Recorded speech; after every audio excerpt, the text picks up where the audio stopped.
amígdala y paladar blando. Solo para recordar un poquito de la anatomía de la orofaringe.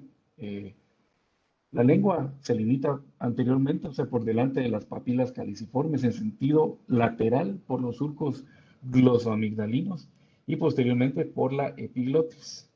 La bayécula es una mucosa que forma una transición desde la base de la lengua hasta la epiglotis. Entonces acá vemos sombreado, resaltado, perdón, en rojo en todo el área de la orofaringe y anatómicamente un poquito más, eh, más específico. Podemos ver esta imagen. La fosa amigdalina se limita por delante por el pilar amigdalar anterior, en sentido posterior por el pilar amigdalino posterior y de manera inferior por el surco glosoamigdalino y el pliegue faringo epiglótico. El área de las amígdalas se separa de la base de la lengua por el surco glosoamigdalino, que se extiende desde el pilar amigdalino anterior al pliegue faringo epiglótico. El paladar blando, pues es la parte superior que vemos aquí, que es un complejo músculo móvil que separa la naso de la orofaringe. El epitelio de la parte oral del paladar blando difiere del paladar del epitelio de la nasofaringe, pues la del paladar blando es escamoso y la que da para nasofaringe es epitelio respiratorio. Para recordar un poquito de las estadísticas, esta imagen creo que ya la hemos visto bastantes veces. El cáncer de cabeza y cuello es la sexta neoplasia maligna más común en todo el mundo. En Estados Unidos representa aproximadamente 53,000 casos anuales y por histología la más común es el carcinoma de células escamosas y en todo el mundo hay aproximadamente 650,000 casos nuevos por año de cabeza y cuello en general. De orofaringe representa aproximadamente un sexto de todos los cánceres de cabeza y cuello. De este un sexto, que son aproximadamente 100,000, 95% van a ser cánceres escamosos. El resto pueden ser linfoepiteliomas que se producen de predominio en la fosa amigdalar y de la base de la lengua. También se pueden presentar linfomas que son más comunes en las amígdalas y mucho menos común en la lengua. Entonces, un sexto de todos los cánceres de cabeza y cuello, 95% son carcinoma de células escamosas. Perdón, aquí se me fue un par de ceros. 100,000 casos por año, ya está bien asociado el uso de tabaco y alcohol al aumento de riesgo de cáncer de orofaringe. Es uno de los factores de riesgo típicos y más viejos que se ha identificado y recientemente se ha visto asociado al BPH como una causa de, de cáncer de orofaringe, sobre todo en poblaciones como América del Norte y algunos países europeos. Tal ha sido así el cambio que la AJCC en su octava edición eh, realizó cambios respecto a la inclusión del BPH como una subdivisión y como parte de la diferenciación parte de la estadificación. Entonces, cómo es esta última actualización de la NCCN en base al BPH? Entonces, usan inmunohistoquímica para P16 como un homólogo, o sea, para decir que el tumor es positivo para BPH. Esto ya lo vimos en un estudio previo que sí se puede usar para, eh, para asignar un tejido como positivo para BPH en cáncer de cabeza y cuello. Entonces vemos que va de T0 a T4, 2 centímetros T1, 2 a 4 T2, mayor de 4 T3 y invasión de la laringe, paladar duro o mandíbula ya lo hace un T4. En cuanto a los nódulos linfáticos, N1 si es un nódulo ipsilateral, un nódulo o más si es ipsilateral y menor de 6 centímetros, bilaterales siempre menor de 6 centímetros y N3 mayor de 6 centímetros. Entonces, esto lo coloca en los estadios, en los grupos clínicos pronósticos de 1 a 4, que podemos ver que T1 puede ser tanto estadio 2 como estadio 3. Esto sí es como que la parte nueva de la octava edición, que difiere mucho con la estadificación para P16 negativo, que esta es muy parecida a la que ya se venía usando desde la quinta o la sexta eh, edición, que podemos ver que es carcinoma in situ, T1 2 centímetros, igual T2 de 2 a 4, T3 mayor de 4 centímetros, y el T4 lo dividen en A y B, que el átomo invade la laringe, músculo extrínseco de la lengua, pterigoideo medial, y el B invade el músculo pterigoideo lateral, placas pterigoides, nasofaringe o la base del cráneo como tal. La mayor distinción se hace en los ganglios, perdón, que N0 es negativo, N1 es igual que lo anterior, 1 más ipsilateral menor de 6 centímetros, con la decisión que el 2A es metástasis a un solo ganglio ipsilateral mayor de 3 centímetros, pero no mayor de 6. El 2B es ipsilateral, ninguno mayor de 6 y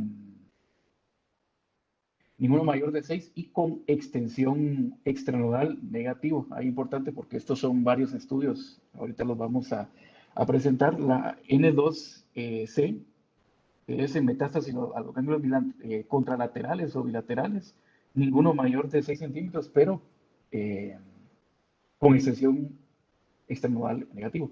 N3 mayor de 6 centímetros y la diferencia entre A y B es la extensión extranodal. Entonces aquí podemos ver que sí varía un montón desde el estadio, por ejemplo, desde T1, podemos ver que T1 puede ser desde el estadio 1 hasta el estadio 1,4A, igual tener un ganglio, por ejemplo, de 3 centímetros, puede estar desde N1 hasta estadio 3, perdón, hasta estadio 4A. Entonces es muy amplio el, el abanico de localmente avanzado desde 3 hasta 4B.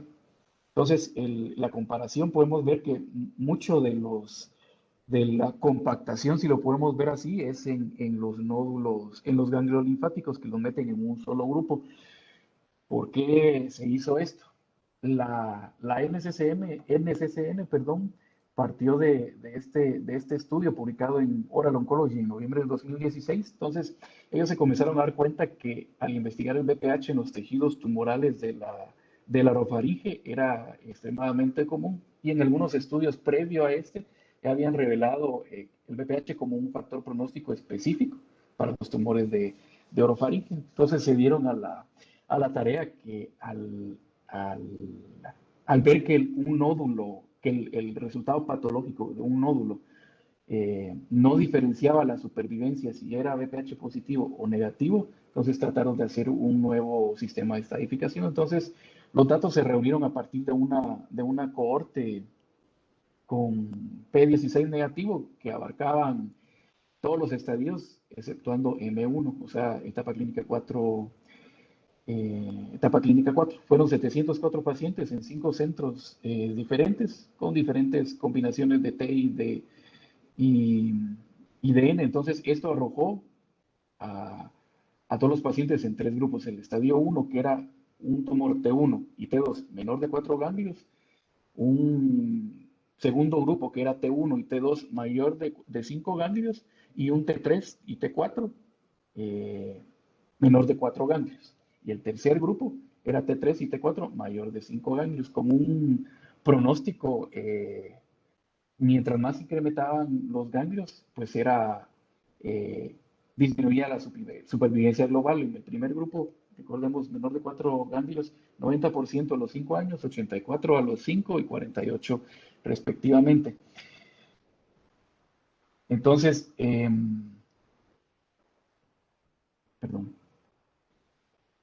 Entonces, las secundarias de este estudio, las guías de la NCCN hacen la salvedad de que la estadificación por BPH sirve únicamente para designar a los pacientes, ya sea para un ensayo clínico o, más importante, para tener un pronóstico, pero no afecta en sí el tratamiento como tal. Ahorita vamos a avanzar en esto. Entonces, ¿cómo es el abordaje de los pacientes con cáncer de cabeza y cuello? Y pues en general de orofaringe y en general de cabeza y cuello. Eh, Se comienza con el examen físico, ver adecuadamente el tamaño del tumor, explorar los ganglios linfáticos, obtener, si se tiene la biopsia, pues la inmunohistoquímica para P16 para saber el pronóstico, si tiene VIH, VPH positivo o negativo. Se puede hacer imágenes, ya sea taco o resonancia magnética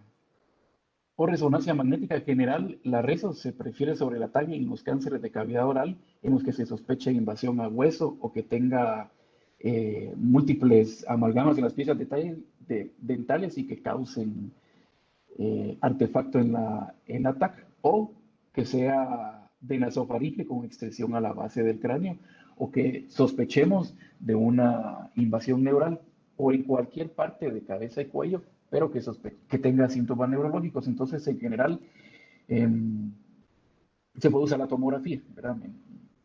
Excepto que tengamos síntomas neurológicos, pues ya preferimos la resonancia. La biopsia por una VAF, que se puede hacer o no, dependiendo del hallazgo de nódulos o de la sospecha de nódulos, y esencial la evaluación dental, nutricional y los terapistas de la hora, porque dependiendo del abordaje, si es quirúrgico, parte de la rehabilitación y de la eh, calidad de vida y de la sobrevida tiene que ver con el buen eh, equipo médico, desde el oncólogo clínico, el radiooncólogo, el otorrino, el cirujano el, ¿cómo se llama? El cirujano oncológico para la disección de cuello, terapistas del habla y todo el equipo, ¿verdad? Para el adecuado eh, tratamiento.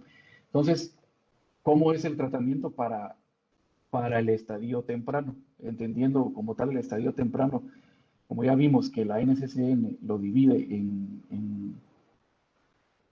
dos brazos, y es BPH positivo, P16 positivo, perdón, que es lo mismo, o P16 negativo. El estadio temprano en P16 positivo abarca una sola franja, que es desde T0 a T2 hasta N1, a diferencia del P16 negativo, que abarca desde T1 hasta N1, pero ahí podemos ver la gran variedad de estadios que va desde 1 hasta el estadio 3. Entonces, ¿qué opciones de tratamiento tenemos en estos pacientes? Pues tenemos la resección de la lesión como tal, más la disección de cuello o radioterapia definitiva. Entonces, ¿qué evidencias tenemos con estas terapias? Este estudio publicado en Lancet Oncology en agosto del 2019, Orator, se llama, fue un estudio autorizado, multicéntrico, internacional, etiqueta abierta, fase 2. Los pacientes fueron inscritos en varios hospitales de Canadá y Australia, se asignaron de uno a uno. Tenían que ser pacientes mayores de 18 años con un ECOG menor de 2 y con el tumor tenía que ser T1 o T2 hasta N2, con los ganglios menor de 4 centímetros, como ya vimos en la estadificación. Los asignaron a recibir radioterapia, los 70 grays que eventualmente se les dan a los pacientes con quimioterapia, si tenían ganglios, si tenían N1 o N2, o al otro brazo, que era la cirugía robótica transoral más disección de cuello, seguido de con o sin quimioradio adyuvante, ¿verdad? Según los hallazgos patológicos que se encontraran, o por ejemplo, si se dejaban márgenes, eh, si no tenían los márgenes libres, si tenían invasión eh, perineural, o si presentaban extensión extranodal, era el criterio para mandarlo a adyuvancia luego de esto. El grupo de la radioterapia, como les dije, recibió 70 grays en 35 fracciones, 7 semanas, y 63 grays a las áreas nodales riesgosas. La forma en que se administró la radioterapia fue de radioterapia de intensidad modulada, y los pacientes con ganglios positivos, en la forma de la quimioterapia que se utilizó fue cisplatino a dosis altas, o sea, 100 miligramos metro cuadrado cada 3 semanas durante el tiempo de la radioterapia. Y los pacientes que no estaban fit podían, según el investigador, usar cisplatino semanal, cetuximab o carboplatino. Entonces, En cuanto a la distribución de los pacientes, podemos ver que los dos grupos tenían distribuciones parecidas. Fueron en el grupo de la radio solamente, y en el grupo de la cirugía robótica más la disección de cuello. Entonces podemos ver que aproximadamente tenían una edad media de 59 a 60 años. La mayoría tuvieron tratamiento con cisplatino, como podemos ver acá abajo. La mayoría, aproximadamente el 80% tenía P16 positivo, y la mayoría pues tenían N2 y N1, y la mayoría eran T2. Tónsila o la base de la lengua estaban distribuidos las localizaciones del tumor. Entonces, el criterio de valoración principal fue la calidad de vida relacionada con la deglución al año. Entonces, no es que el criterio primario haya sido la sobrevida libre de progresión o sobrevida global como tal, sino que fue la calidad de vida para ver si funciona mejor la radioterapia con la radio con quimio o la cirugía robótica seguida de adyuvancia según lo que se encontraba. Entonces, ¿qué pudimos encontrar aquí? Que el punto final primario, que fue la calidad de vida relacionada con la deglución, tuvo una P con significancia estadística, o sea que sí hubo diferencia, y el grupo que tuvo únicamente o sea, la radioterapia con la adyuvancia, con la quimio, perdón, tuvo menos efectos adversos relacionados con la deglución comparados con los pacientes con cirugía robótica transoral. En cuanto a la sobrevida libre de progresión y la sobrevida global, que aunque no fueron puntos primarios, sí se analizaron, y pues no hubo diferencia estadística a los 5 años entre los dos grupos, o sea que los pacientes tienen el mismo chance de recaer y tienen la misma sobrevida, pero con la ventaja de tener una calidad de vida relacionada con la deglución superior, con la radio y quimio.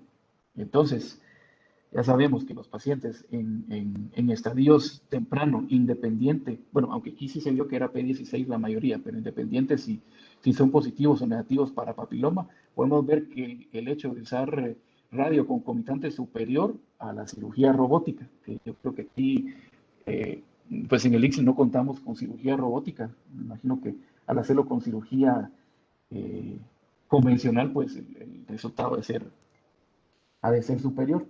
Entonces, en, en cuanto al tratamiento del estadio temprano en P16 positivo, en el anterior ya vimos que les va mejor en cuanto a la calidad de vida, pero revisando los estudios individuales, viendo el BPH como tal, que fue publicado en la revista Cáncer en enero de este año, ellos se preguntaron si en estadio temprano, luego del cambio de la estadificación de la AJCC, de estadio temprano, pues como ya vimos anteriormente, eh, el estadio temprano abarca hasta estadio clínico 4A. Entonces, ellos se preguntaron si esto podía afectar en cuanto al tratamiento que se debiera usar. Entonces, consultaron la base de datos nacional sobre el cáncer, pacientes BPH positivo y que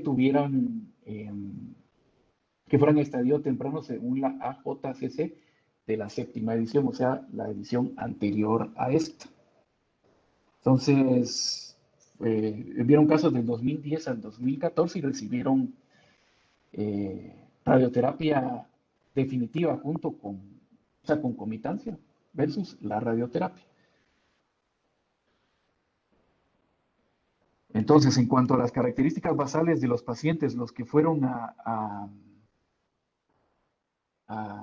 bueno, perdón, el análisis antes de pasar a los resultados como tal incluyó a 4.400 pacientes con BPH positivo en estadio clínico temprano. Tuvieron una mediana de seguimiento de 36 meses y al final un 69.9% de pacientes recibieron la quimioterapia en forma de concurrencia, o sea, 3.173 pacientes. Los demás únicamente recibieron la radioterapia. Entonces podemos ver que las características basales, pues en general 59 años, pero lo más importante es que la mayoría de los pacientes, según la AJCC de la séptima edición, que eran N2B y N2A, o sea que estarían en el estadio eh, N2, según la octava edición, eran la mayoría, ¿verdad? Entonces, todos tuvieron significancia estadística, o sea que están bien distribuidos los pacientes.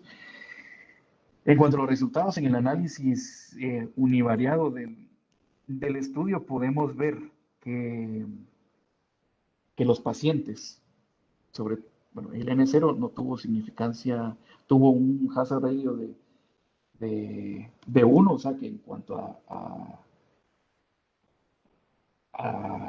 sobrevida global no hubo diferencia, pero en los pacientes, mientras más va subiendo el estadio, pues más va cambiando la sobrevida. Podemos ver que aquí los tres tuvieron significancia estadística, N1, N2 y N2B.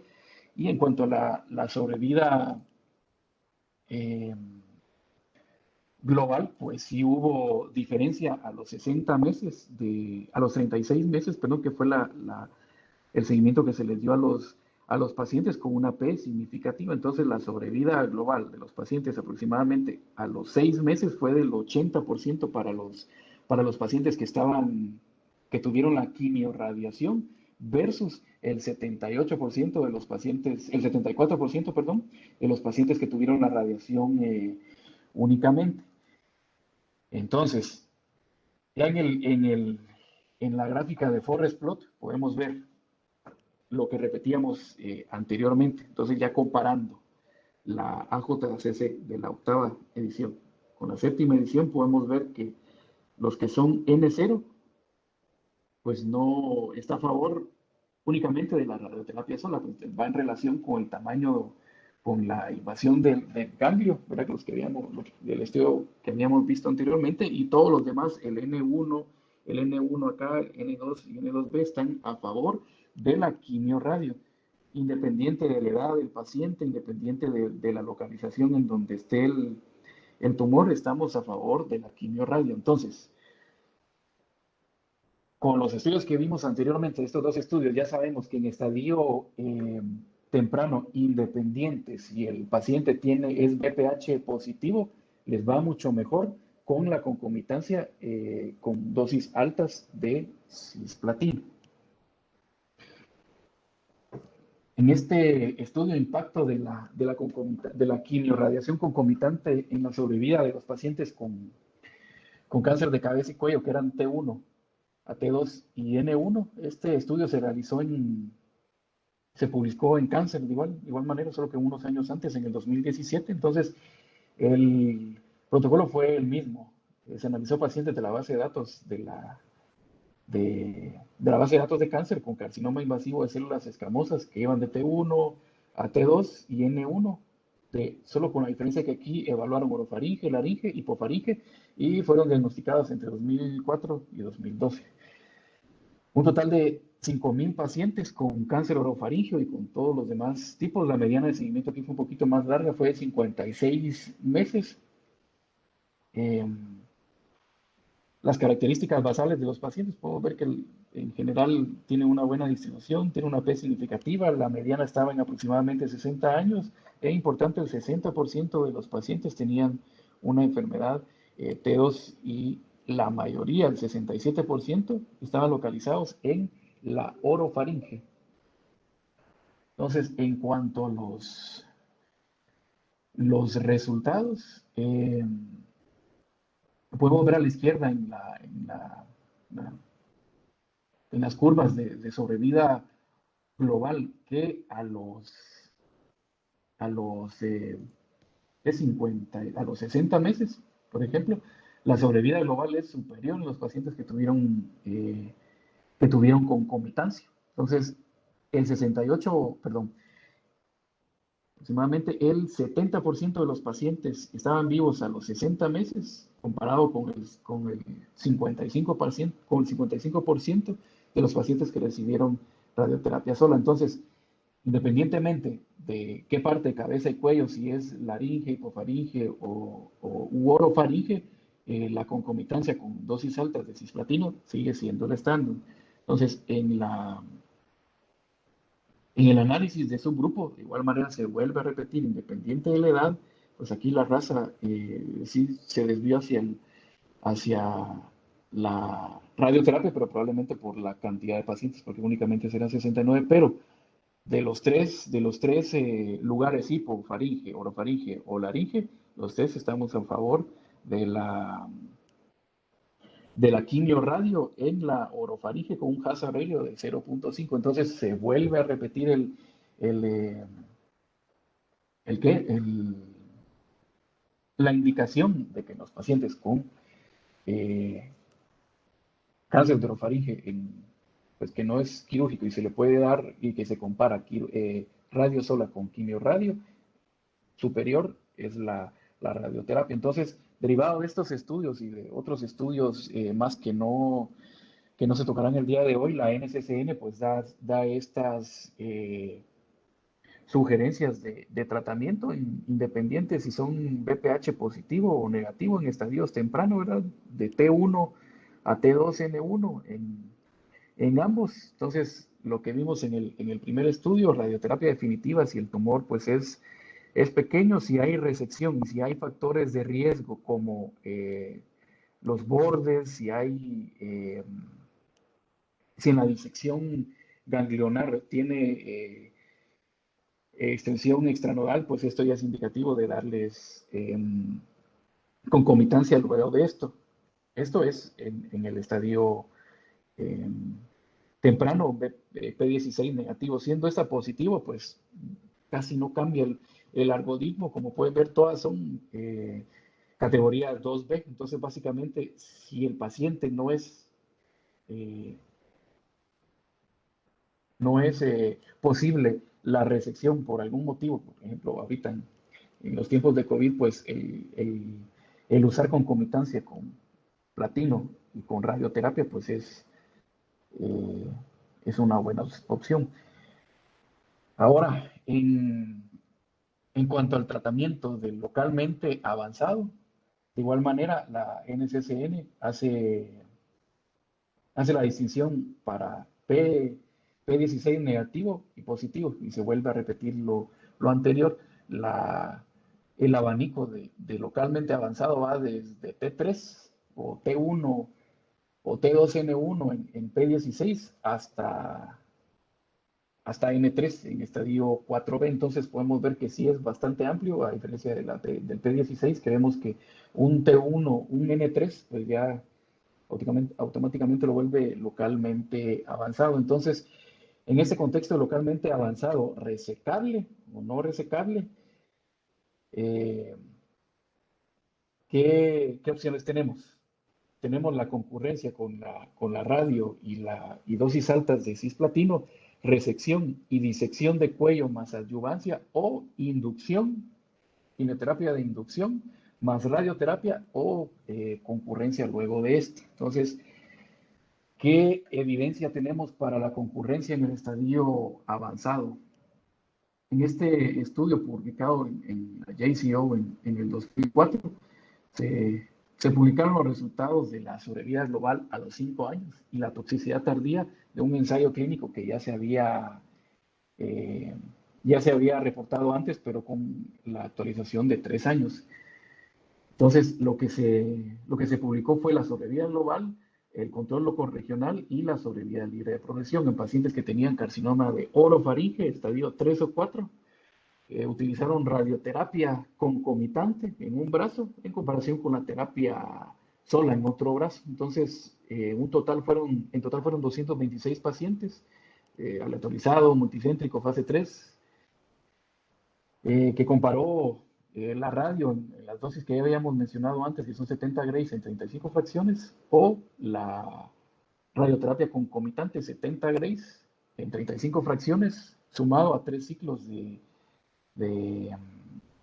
en este caso fueron de carboplatino y fluoroácido. Entonces,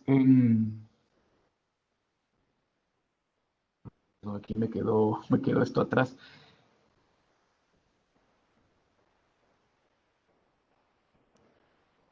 Perdón, me quedó la tabla, me quedaron dos tablas atrás. Bueno, en cuanto a las tablas que no se logran ver son las características basales de los pacientes, pero en general tenían una distribución eh, bien balanceada, y lo importante de este estudio es que la mayoría eran N2 o N3 o T3 o T4, tenían una media de 55, de 55 años, y la mayoría de los cánceres se encontraban en las tónsilas o en la base de la lengua, aproximadamente un 70% de todos los pacientes. Entonces, ya en esta gráfica, en esta tabla que está al frente, entonces podemos ver las toxicidades eh,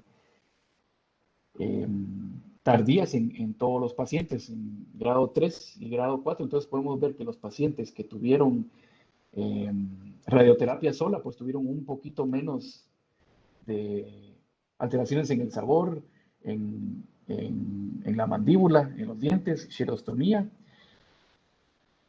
comparado con la radioquimio, pero ninguno tuvo significancia estadística. Entonces, a largo plazo, las toxicidades 3 o 4, pues no hay diferencia. En lo que sí hay diferencia es en la sobrevida global, en la sobrevida libre de progresión y en las tasas de control locorregional. Entonces, en cada gráfica podemos ver que en la gráfica de la sobrevida global fueron eh, 24 a los 5 años, que fue la actualización de este estudio, 22.4 pacientes seguían vivos, comparados con el 15.9% de los pacientes que solo recibieron radio. Entonces eh, volvemos a repetir que la concomitancia es la indicación aquí en la sobrevida libre de progresión. De igual manera, con P significativamente estadística, 26% de los 5 años versus el 14% de la radioterapia sola. Y en el control loco regional, de igual manera, a los 60 meses, 47.6% versus 24.7%. Entonces, eh, básicamente sigue un patrón de tratamiento, ¿verdad? Entonces, en los que son localmente avanzados, de igual manera con comitancia, solo que en este caso fue con, eh, con carboplatino y con fluoroacilo, pero igual es a base de platino. Entonces podemos ver que los pacientes que no se pueden operar, pero que son en estadio temprano, pero que tienen algún factor de riesgo, como la invasión perineural, que tienen extensión extranodal, se puede usar el mismo esquema con concurrencia hasta en los pacientes con estadios avanzados. Entonces, ¿qué hay en cuanto a la quimioterapia de inducción? De esto hemos visto ya algunos artículos. Nos habló un poquito el doctor Alvarado. Básicamente nos decía que podemos encontrar evidencia a favor, evidencia en contra. Básicamente quedaba que al gusto del oncólogo, o con la experiencia que tuviera el oncólogo, o con la decisión que tuviera el paciente, que todos tomaran. Entonces, este estudio, bueno, muchos de los miembros del panel de profesionales de la NCCN colocan como categoría 3 la quimioterapia de inducción para localmente avanzado, ¿no? Entonces, este estudio RTOG 9111, que fueron para pacientes con sea hipofaringe o laringe, que tuvieran por lo menos, que fueran T4A con extensión, eh, que fueran necesarios hacerle una laringectomía total, o sea, que estuviera indicada la laringectomía total. Entonces, pacientes con cáncer de células escamosas, glótica o supraglótica, el estadio 3 o 4, que es el T4A, fueron asignados aleatoriamente a recibir cisplatino o fluoroacilo, seguido de la radioterapia, o cisplatino y radioterapia de manera concomitante, o solamente la radioterapia. Entonces, el punto final fue la supervivencia libre de laringectomía como el punto final primario. Entonces, la, Podemos ver en los resultados, en la tabla 1, que la sobrevida libre de laringectomía en los que tenían eh, quimio de inducción seguido de la radio, pues fue 44%. Del lado derecho, en la tabla número 2, podemos ver ya las medidas de riesgo como tal, los hazard ratio. En la sobrevida libre de laringectomía, que lo que estaríamos buscando era que fuese la eh, que preservar el órgano, como en los casos que habíamos planteado, de por ejemplo un paciente que es maestro o algún cantante o alguien que utiliza la voz de manera constante como herramienta de trabajo, tal vez en estos pacientes es en los que se podría usar buscando la preservación del órgano. Entonces, aquí podemos ver que en el punto primario, del lado derecho, en la tabla número 2, en la sobrevida libre de laringectomía, podemos ver en el brazo como fueron tres brazos, ¿verdad? De la radio más concomitante versus la inducción. Entonces aquí, en estos dos sí tuvo significancia estadística, o sea que comparando la inducción con la radio sola o la radio sola con la concomitancia, el hecho de usar quimio en cualquiera de las dos modalidades, pues sí es válida, pero cuando ya se compara con la concomitancia, pues el hazard ratio es de 1.05 y la P no tiene significancia estadística. Donde sí hay es en la preservación de laringe, en el control local, en el control locorregional. No hay diferencia entre la concomitancia y la inducción en el control a distancia, en la sobrevida libre de progresión y en la sobrevida global. Entonces, ¿qué podemos? Este es uno de los estudios en donde sí no hay mayor diferencia en la sobrevida libre de progresión, sobrevida global, pero en la preservación de la laringe eh, si hay diferencia. Estos estudios no es como tal de hipofaringe, de orofaringe, perdón, pero sí lo podemos extrapolar a los pacientes que por algún motivo les queremos ofrecer preservación del órgano. El siguiente, el siguiente estudio, la Organización Europea para la Investigación y el Tratamiento del Cáncer, que es la EOR-TC, realizó este estudio prospectivo aleatorizado fase 3 desde 1990 para comprobar que el tratamiento el tratamiento preservador de órgano de la laringe, o sea, la quimioterapia de inducción más la radio definitiva en pacientes, pues era superior a la laringectomía total o parcial, más la disección radical del cuello e irradiación postoperatoria. Entonces, de la gráfica de la sobrevida, en la gráfica izquierda podemos ver que el brazo de la cirugía tuvo una media de 25 meses y una sobrevida a los 3 años de 43%. Del brazo de la inducción, la mediana de sobrevida fue de 44. Aquí podemos ver que sí hay diferencia en cuanto a los meses y 57% de los pacientes seguían vivos, pero al analizar las curvas no tuvo significancia estadística, las curvas se cruzaron, entonces no, no llegó a su objetivo el estudio. Del lado derecho, la sobrevida libre de progresión de la cirugía a los 6 años fue del 31%, comparado con los 25 con la sobrevida a los 3 años, que fue el 43% de los pacientes con inducción, pero de igual manera las curvas se vuelven a cruzar. ¿Verdad? Entonces, vuelve a la mente todos estos artículos y todo lo que dijo el doctor Alvarado, que dependiendo del estudio que uno busque, va a encontrar o datos buenos o datos a favor o datos en contra. Entonces, en este metaanálisis de quimioterapia en cáncer de cabeza y cuello, un, un estudio, un análisis de 96 estudios aleatorizados con un total de 17.346 pacientes. En este estudio las comparaciones directas fueron en seis ensayos.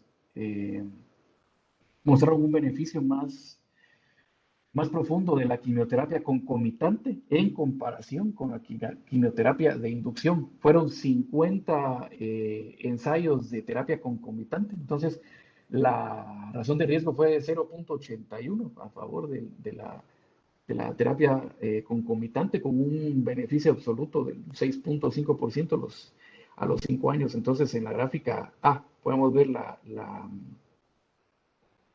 la quimioterapia concomitante, que a los 5 años tiene un riesgo, una diferencia de 5%, o sea, 33% versus 27% de sobrevida, comparado con la quimioterapia de inducción, que hay una diferencia únicamente del 2%. Entonces, en este estudio, como vuelvo a repetir, si buscamos evidencia que esté en contra de la quimioterapia de inducción, pues la podemos encontrar, como hemos visto.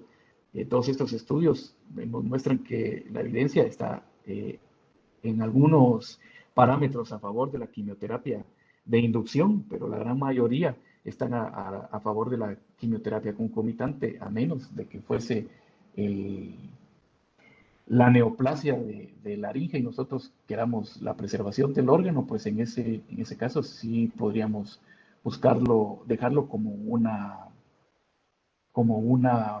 posibilidad. Entonces, derivado de toda esta evidencia que hemos presentado y muchos más estudios, las sugerencias de la NCCN en los casos de que hay enfermedad localmente avanzada, pues como podemos ver, independiente del estatus del P16, la, sugieren la concomitancia, ¿verdad? Con dosis altas de cisplatino y con radioterapia. Entonces, categoría 3 es la quimioterapia de inducción. Entonces, quedaría mucho para debatir si en qué casos debería de usar.